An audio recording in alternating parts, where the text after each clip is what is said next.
Hi, welcome to Stories from My Drinking Days. My name's Harry Fowle and I am the owner of Nolo Cocktails and Bars. This week we are joined by Janet Hadley, who is the founder of Choose Sunrise, which is a business founded on the belief that no one should feel afraid to ask for help with alcohol. Choose Sunrise are taking this message into the workplace by setting out the standards that employers need to meet to achieve the alcohol-safe workplace accreditation without killing the buzz. Welcome, Janet. Thanks for joining us. Oh, thank you so much for having me. So I've been following you on social media for a while, so this is a real thrill for me because I think you're one of the people really leading the way in the sober space. Oh, thank you. Gosh, I feel like the pressure's on now. You're just like a mini celebrity to me. That's brilliant. Oh, thank you. Yeah. So let's start with how you started drinking. Do you remember having your first alcoholic drink? I do. Well, would it have been my first?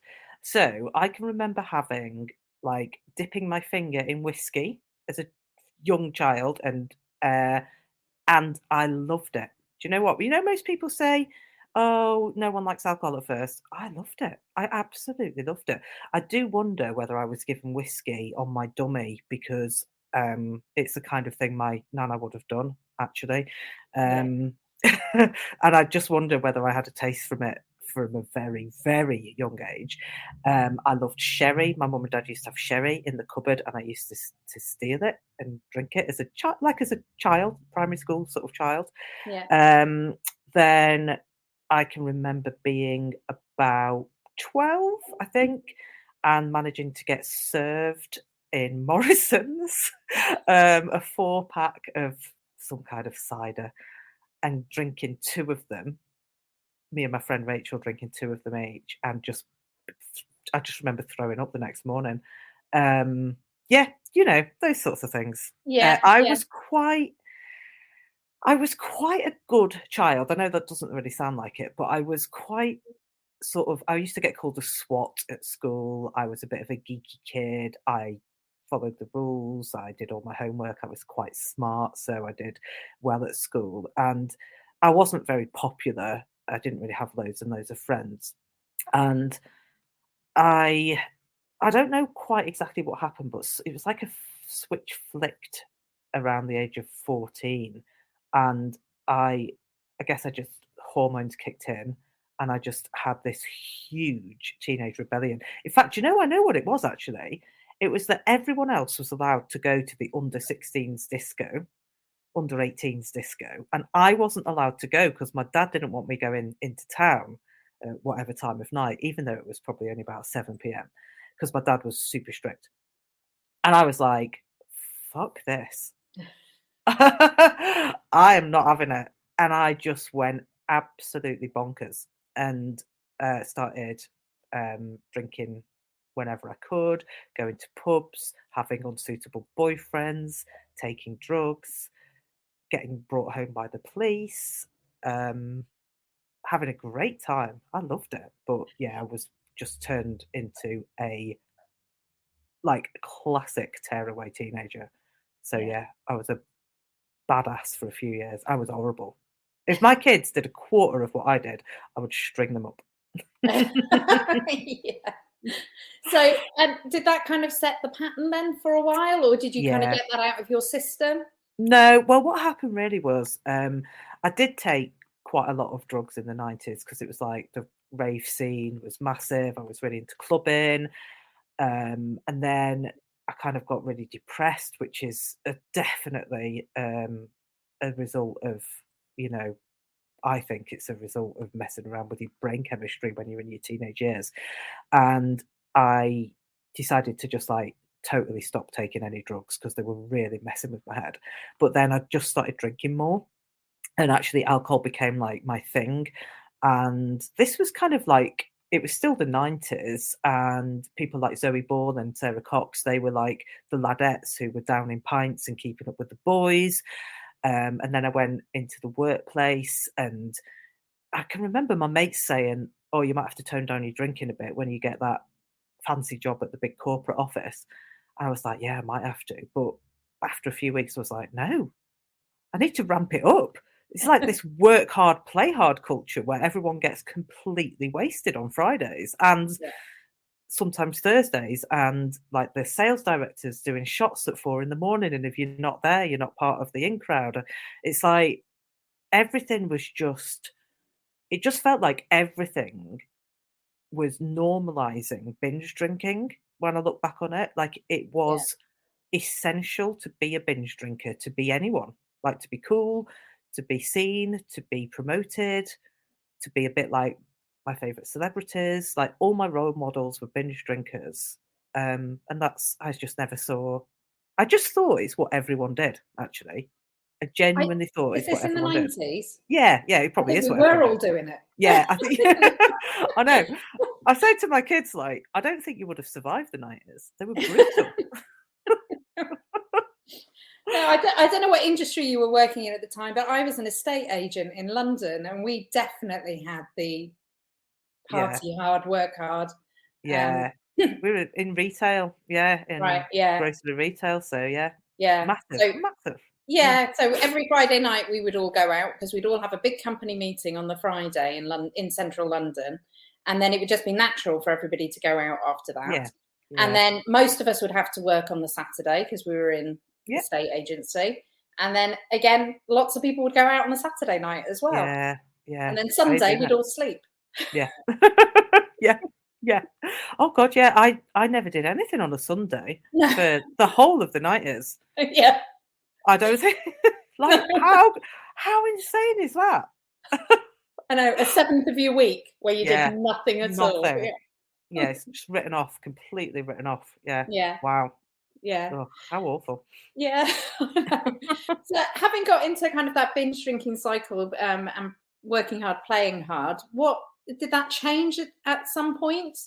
Um, well, I became pregnant with triplets, so, my partying days screeched to an alarming halt when I was 27.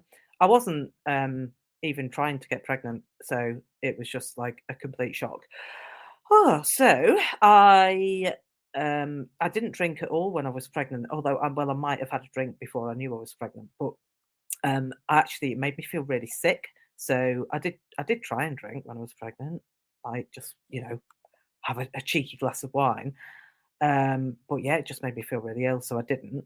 Yeah. And then once the babies were born, I mean, having three premature babies, you just don't even think about having a drink, to be honest. It's like, I can't even describe to you what it's like having triplets. It's like you don't do anything else apart from feed, change, and if you can possibly get an hour of sleep, get an hour of sleep for basically a year. Like, I don't know what happened in the news that year. I don't know what any of the songs were from that year. Like, it's just like a year where I did nothing but look after babies. Yeah. And then when I kind of emerged from that, I can remember when they started sleeping through and we started getting enough time to watch X Factor on a Saturday night. And I can Yeah. remember one night my husband walked in with a bottle of wine and I was like, oh, that's a good idea. We could have a bottle of wine and watch X Factor. And that's how it started again. It was like, oh, we just drank on Saturday nights, just once a week. Then a bit like we were just saying about not doing stuff on Sundays, we'd take it in turns to have a sleep on Sunday. One, like they were getting to an age where you could handle all three of them on your own, so we could have a bit of time off and we could have a drink on Saturday night and know that you could have a bit of a kip on Sunday. And then I guess they got older and all that mummy wine culture stuff was on my social media feeds. And I had like a wine glass that said small glass, large glass, mum's glass. And that was Yeah. all hilarious. And it just went up and up, really. So it was Saturday night, then it was Friday, Saturday, then it was Thursday, Friday, Saturday. I went back to work part time, to be fair, but sometimes I would still go out on the works nights out, and because it was like, oh, you've got a night off, you had to get hammered, like absolutely hammered on a works night out. Oh dear me, honestly. How did you cope the next day with the triplets? Oh, my husband used to have to do it. So, and he'd do the same, to be fair. Sometimes he'd go out and I'd just have the kids all weekend. And it was horrible, really, because I mean, we didn't do it all the time, but those weekends were just never. They weren't like having a nice wholesome family weekend where we all go to a castle or go to an activity park or something together is a much nicer weekend than when one of you's been out getting absolutely hammered, the other one's a little bit stressed with looking after all the kids, one of you's like lying on the sofa groaning, the kids are like, what's wrong with daddy, or what's wrong with mummy, it's horrible really when I look back on it, but yeah, that's what we did for a while. Yeah.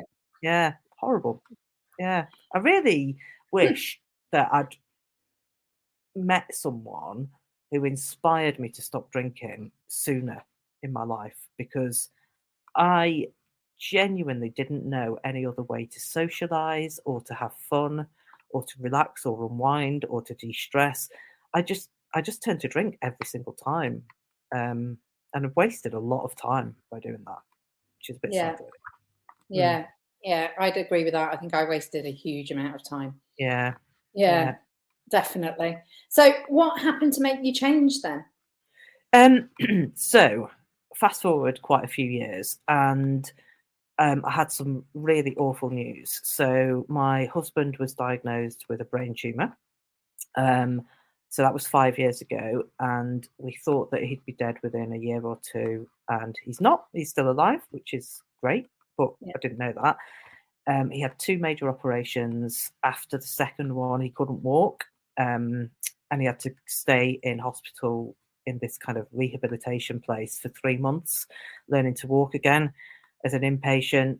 And it was during that 3 month period that my drinking just deteriorated so much. So I was grieving, because it's called like anticipatory grief. Yeah.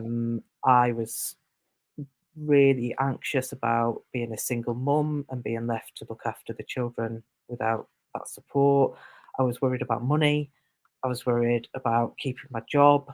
I was like taking the kids to see their dad after school every single day, as well as visiting him during the day and trying to work. And we were building an extension on the house. Everything was just the most stressful thing imaginable. And I just couldn't, I just had this compulsion to drink every night. And every morning I'd get up and I'd think, I'm not going to drink tonight because I've got a hangover and I don't feel like I'm not functioning well. I know it's not doing me any good. And I'd do the whole day again of like whatever new horrors the builders had found about how much more the extension was going to cost and how much longer it was going to take. And watching Ferg struggling to walk in hospital, seeing the girls, watching their dad, just all the grief, all the anxiety. I'd get to the end of the day and I'd be like, I need a drink. I just need a drink. And I was drinking like a whole bottle of wine. Sometimes I'd even go out and get another one. And I was deliberately drinking to the point where I didn't have to think about any of this stuff anymore and I could just black it out. And it all came to a bit of a head when one of my daughters said, well, we'd planned to do something the night before, and I'd not done it with her. I'd just drunk a whole bottle of wine instead.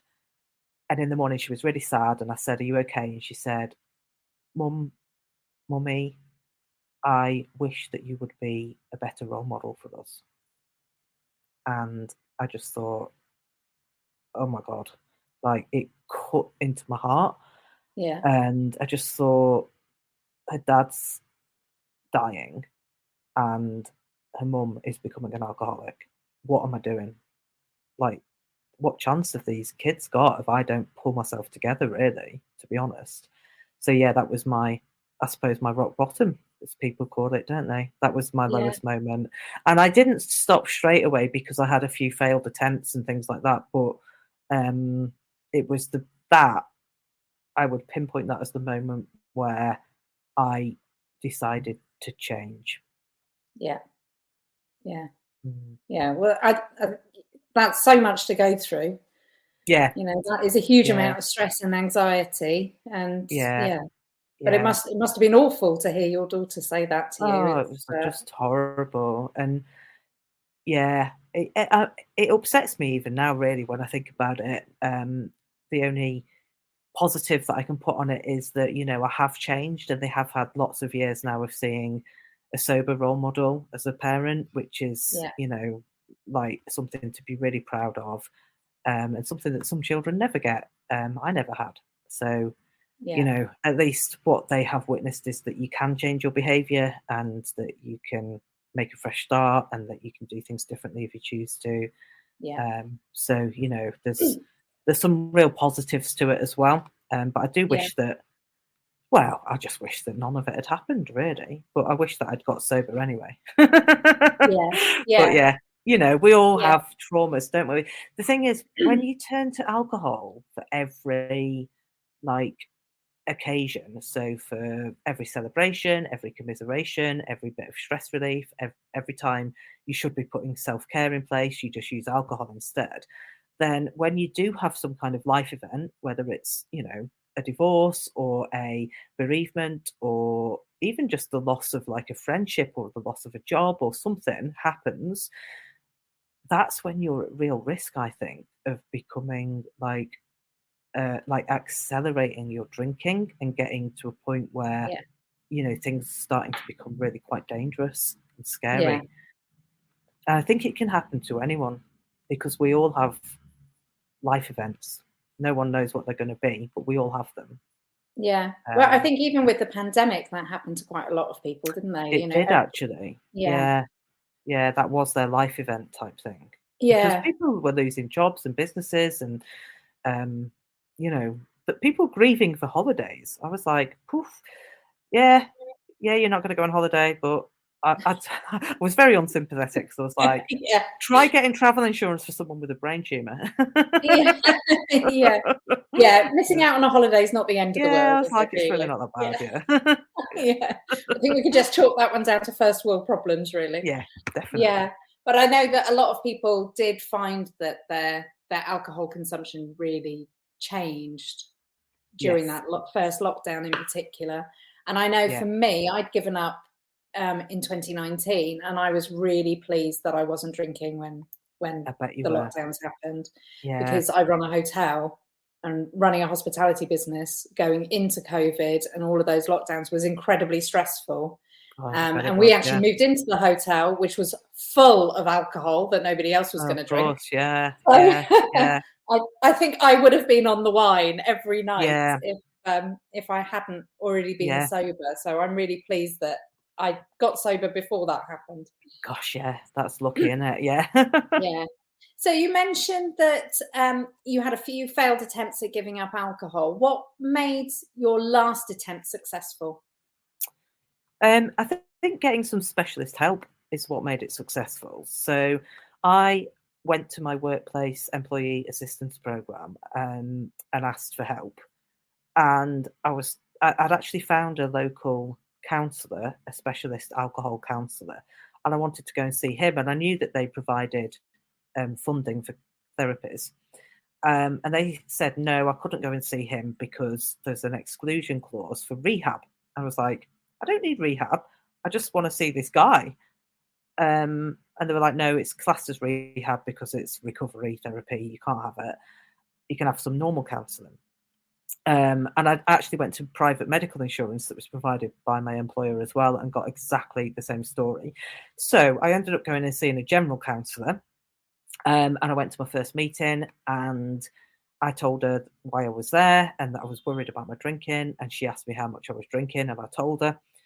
And then she told me how much she drank, which was way more than I drank. And she told me it was completely normal in my circumstances to be drinking and forgetting about all the problems that I had, and not to worry about it. And I skipped out going, I'm fine. I'm totally fine.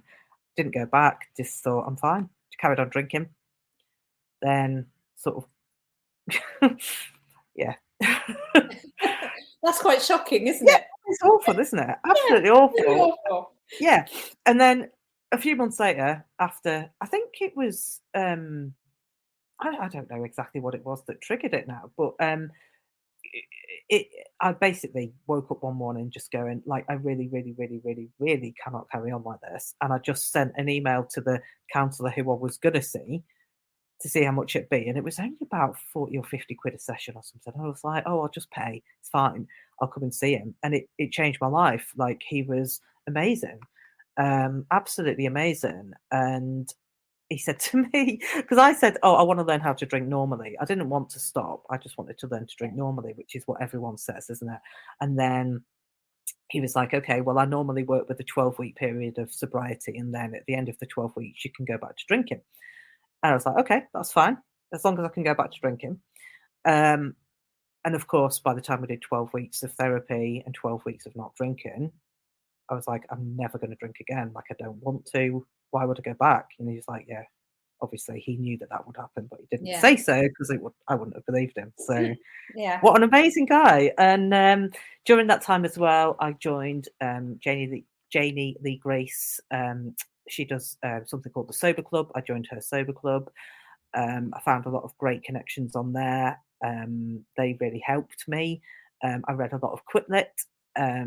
I listened to a lot of podcasts. I found a lot of alcohol-free drinks. I just did it properly. I did like all the work. I did all the preparation. I had plans for social situations that were coming up. Like, it was quite a lot. It was like a big project, you know. I put my heart and soul into it, really.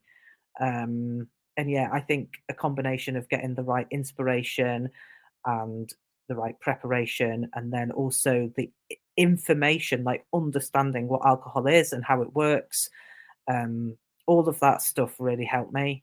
And that's kind of like what I do now when I'm helping someone else with their drinking, is try and guide them through some of the resources that I found to be the most helpful. Yeah. So obviously you gave up, and how many years ago was that now? About 5 years ago? No, it's about 3.5 years ago. Right. From when I finally stopped. Yeah. And It you've took, been on yeah. quite a journey since then, haven't you, within the sober space? I have, actually, yeah. So it was funny, really, because Janie Lee Grace was one of the people with her podcast and with her Sober Club who really inspired me. And she decided to start doing a sober coaching academy where she would train people to become sober coaches. So I went and trained with her, and I really, really enjoyed it. I really loved it. I really just thought I just want to, do something a bit different. And I set up my own coaching practice, and I had quite a lot of one-on-one clients, which was brilliant. And then I created like a little community called 101 Days to Sober, where, a bit like what my therapist did with me, we do like 101 days, and then at the end you can go back to drinking. Spoiler alert, you won't want to, but and I've taken a lot of people through that program now, actually, and I sell it as an online course now as well. And if you buy the online course, you come into our little WhatsApp group, and we all kind of cheer each other on, and it's just a really nice, lovely thing to do. I really enjoy doing that. And then in the workplace, so I wanted to address some of the issues that I'd had getting help through the EAP and through the private medical insurance. So started working on that with my employer. I started looking at the wellbeing provision and thinking, well, I have been to all of these wellbeing sessions, like on mindfulness.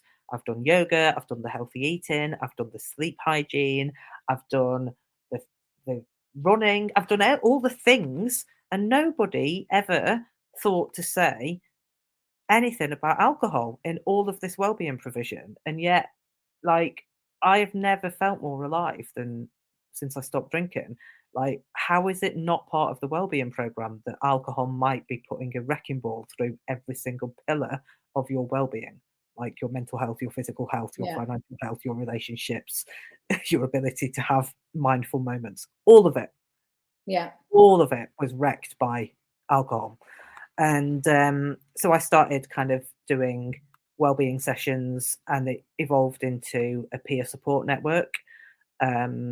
So it's called the Sober Curious Society, and basically we have like workplace based meetings where I started off sharing my story. I got a few guests in, People shared their stories, and what it's kind of become is people from the group sharing their own journeys to sober, and everyone else just kind of like listening and asking questions and getting inspired by it.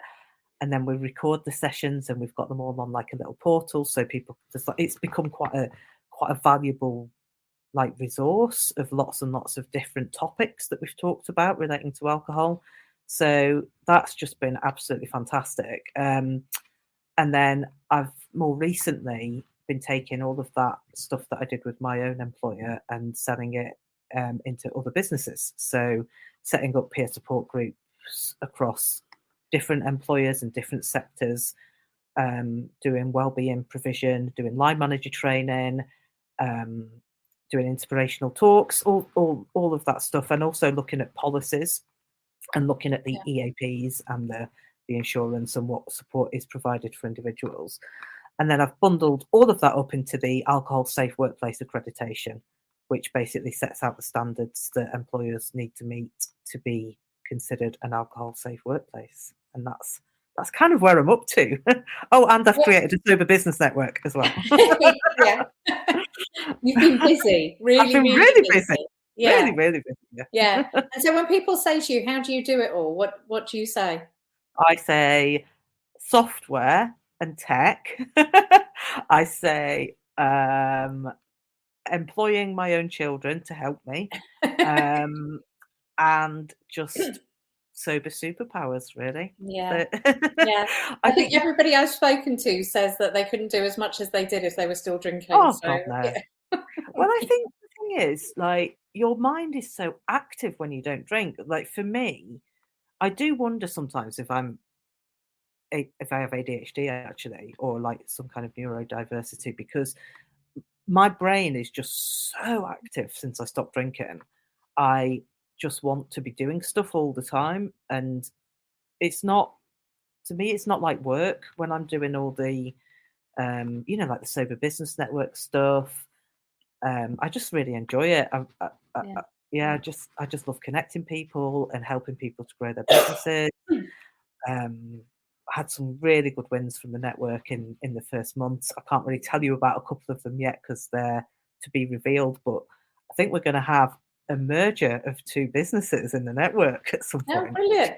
Exciting, yeah, or a major collaboration anyway. So yeah, it's really, really I just love it. I just absolutely love it, and I wouldn't do it if I didn't enjoy it. Yeah. So yeah, Brilliant.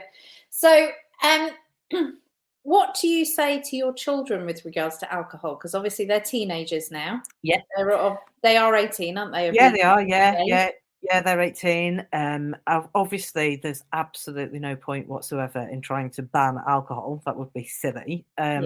So I let them do whatever they want. I mean, I say, what do I say to them? I just say, you don't have to drink.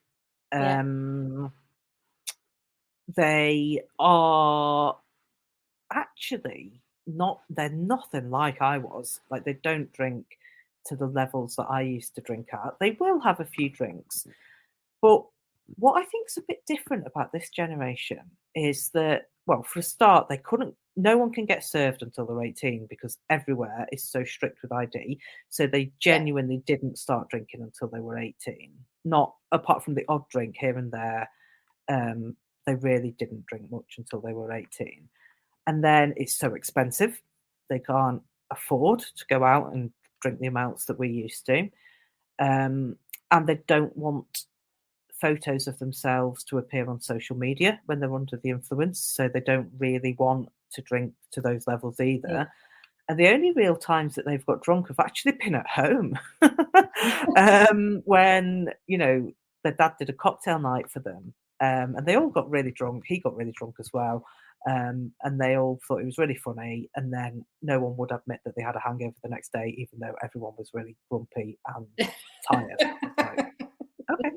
No, you're all just coincidentally grumpy and tired at the same time. I drank loads of cocktails last night. Yeah, okay. But no, it's not a hangover. Definitely not. So yeah, I let them be. I think all you can really do is be an example. Yeah.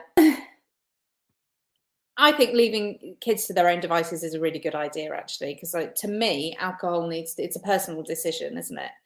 And Yeah. but do you find, I think within the sober space, there are people who are massive advocates for not drinking, almost to evangelical proportions, where alcohol is the devil.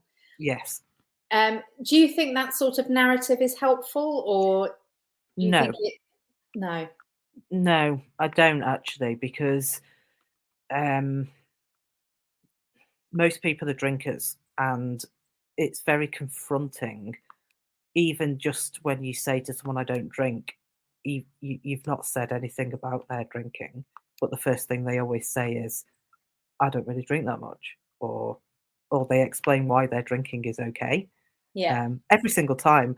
And at a subconscious level, I believe that what's happening is that they're going, "Oh, she doesn't drink, and I do drink. Maybe she's an alcoholic. Maybe I'm an alcoholic. Or I don't drink in the mornings, and I want to by January, so therefore I'm not that bad." And then what verbalizes is, "I don't really drink that much. I only drink at weekends," or whatever. They explain how they're yeah, definitely not an alcoholic. Um, and because I don't even think people realize what's happening, because I think all of that goes on at a subconscious level. But there's this um, barrier that comes up straight away. It's like an us and them thing. We're already, as humans, we're really good at sorting people into categories, and understanding which groups we belong to and which groups we don't belong to, because that has kept us safe for millennia. Um, and it's an important part of being a human, is being quite tribal. So I think that there's just no point really in saying alcohol's evil to someone who drinks alcohol. There's just no point. It's not going to change their opinions. It's just going to entrench people into the us and them mentality. I yeah, think it's probably a lot more helpful to say, "This is my experience. Um, I I mean, I always say when I go into a workplace and do talks, one of the first things I say is, I never judge anybody for drinking. The amount that I've drunk in my life, that would be ridiculously, like, yeah, hypocritical. How could I possibly judge anyone for their drinking? yeah, Like, I have been there, done that, and been sick all over the t-shirt. So yeah. just forget it. Yeah. Same here. Yeah, So, um, of course, um, I I try not to be anti-alcohol. Um, I think like, it has been the most transformational decision I've ever made for my own health and well-being, has been to stop drinking alcohol.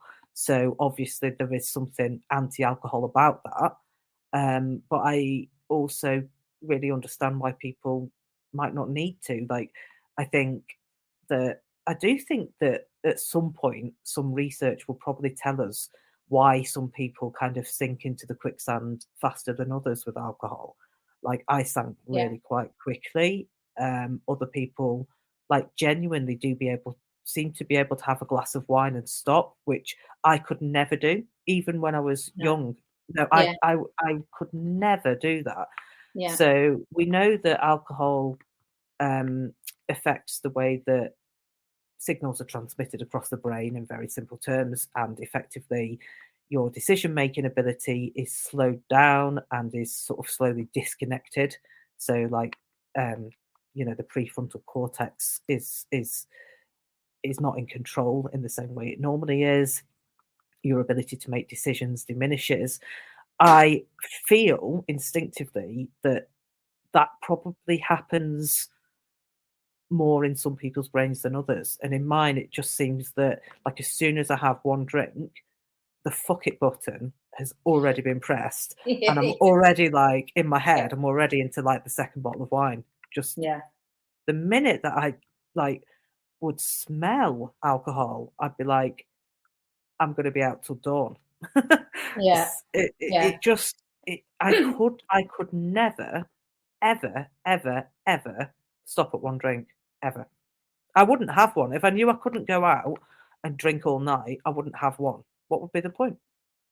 Yeah. Your Um, situation sounds very similar to mine, actually. yeah, And I think yeah, that was, I think we all have to be really honest with ourselves about actually what we can and can't do. If you want to give yeah, up alcohol, you have to say, I knew I couldn't moderate. yeah, And exactly. so for me, it was either I was drinking or I was giving up. Yeah, yeah, yeah. And so I know I can't have one drink. Yeah, and that's why I speak out regularly and very openly against the drink responsibly message that is, the whole drink aware, funded by the alcohol industry. They put out this message on every advert that says drink responsibly. I would like to say to them, don't be so stupid.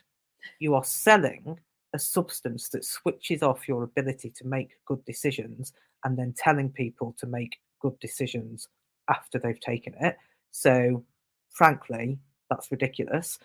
And I would say what you need to do is market responsibly because you're marketing a carcinogenic, addictive substance to children on a regular basis. So, back at you. Yeah. I think though it's a bit of an uphill struggle, isn't it? You know, with the Oh, drinks isn't it? industry in this country and our drinking Yeah, culture. But I'm yeah. sure I have no doubt that you giving up alcohol or stopping drinking, which I know you prefer to Yes, stopping the stopping. drinking, Yeah, stopping. nothing to give up. Nothing to No, give up here. Yeah. no. I'm sure it's inspired lots of people to do the same. Oh, thank you. Yeah. Yeah. You Well, must have found that yeah. though. Yeah, I know that, like, I've had lots of emails and messages from people who've told me, you know, how I've been the catalyst for them making a change, and it's what keeps me going, actually. So, I've got some I've actually just recently got permission from some people in the Sober Curious Society to interview them, and like I could just they almost make me cry, like because it's had such a massive impact on their life, and you just think this is the most rewarding work I've ever done, Yeah. and not financially. No. It's not been at all rewarding financially, but it has been so fulfilling and given me so much purpose, um, that, yeah, I'm rich in different ways. Yeah, absolutely. Yeah, Yeah. Yeah. yeah. So, one final question from me. What's your favourite non-alcoholic brands to drink? What's Oh, your I've got a favourite lot. drink? I've got a few. Can I Okay, have more go on than then. one? Um, so I'm gonna have to mention Myth drinks, the Yeah, coconut liqueur. I was actually quite a big Malibu fan, so for me, I love coconut. I love that drink. Um, and it mixes well with so many different things as well. You can make all sorts of concoctions with it, which is exciting. I actually really like um, a drink called Canny Brew, which is like a CBD, is that the right term? yeah, Infused beer from a guy called Elliot who produces that over in Lancaster. Um, they do some beers with alcohol, but they do one alcohol-free beer. I can't remember the name of it. It's got the word sunshine in it, and it really does taste of sunshine. It really tastes of like the summer. Oh, I love it. I really love that beer. Um, and then I'm a bit of a fan of Naughty, actually. I know it's quite become quite mainstream, um, but the Naughty AF sort of sparkling wine, I think, is a really good one. But mostly, what I drink is kombucha. So, have you heard of Left Field? no, I haven't actually. I'm No. trying to get them to come and join the network. If you're listening, Left Field Kombucha, come and join the network.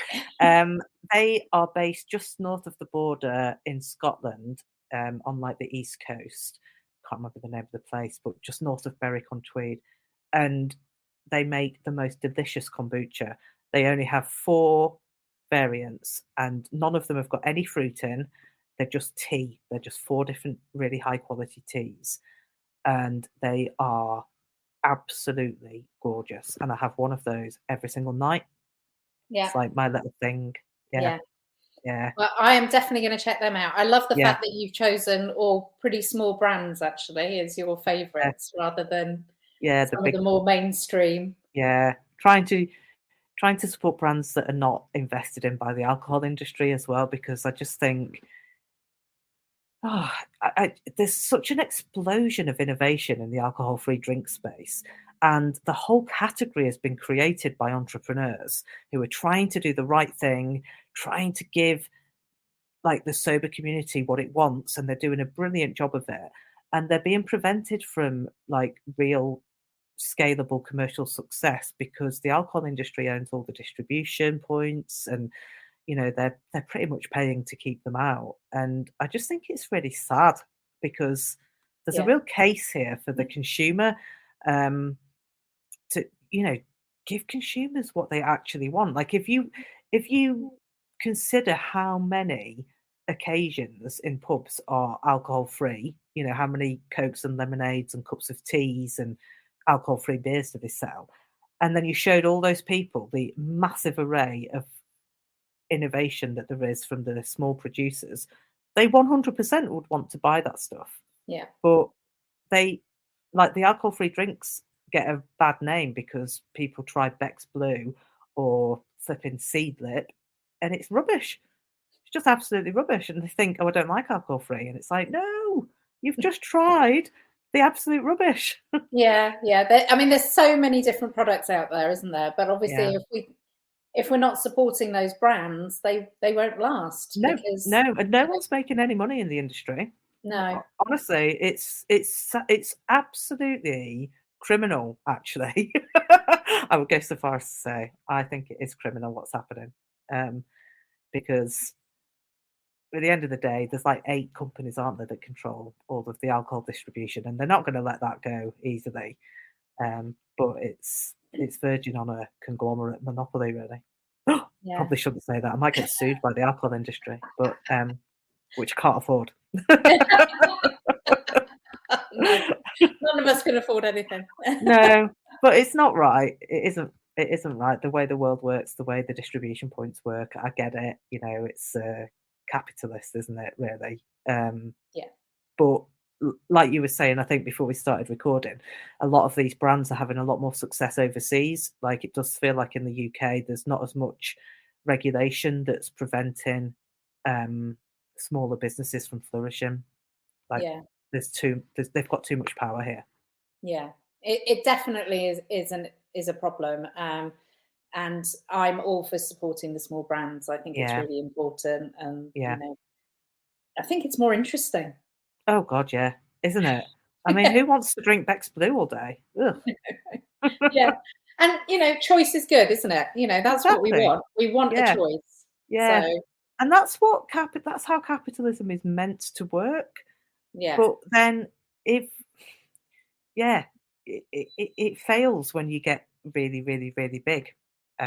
Like these companies have got so big that the newness can't come through into the mainstream. It's really challenging. Really, yeah, yeah. Hmm. it is. Anyway, I have lots of views on this. You can probably tell. And we could talk for hours, We but could, yes. um, we do need to probably wrap up. So, if people want to get hold of you, Janet, what's the best way to get hold of you and work with you? Well, I'm always on LinkedIn pretty much every day. So Janet Hadley on LinkedIn. My website is choosesunrise.co.uk. It's got a landing page that takes you to all the different little bits of my business. And yeah, hello@choosesunrise.co.uk. Just drop me a line. Excellent. We will put all of the links as well in the show notes. But thank you very much for joining us. I've really enjoyed our chat. And Likewise. Thank you look, for I having me. really enjoyed the Sober Business Network that you set up as well. So looking forward to continuing to, Yeah, work see with where you it through goes. that. Yeah, That's brilliant. fantastic. Thank Thank you you. so much.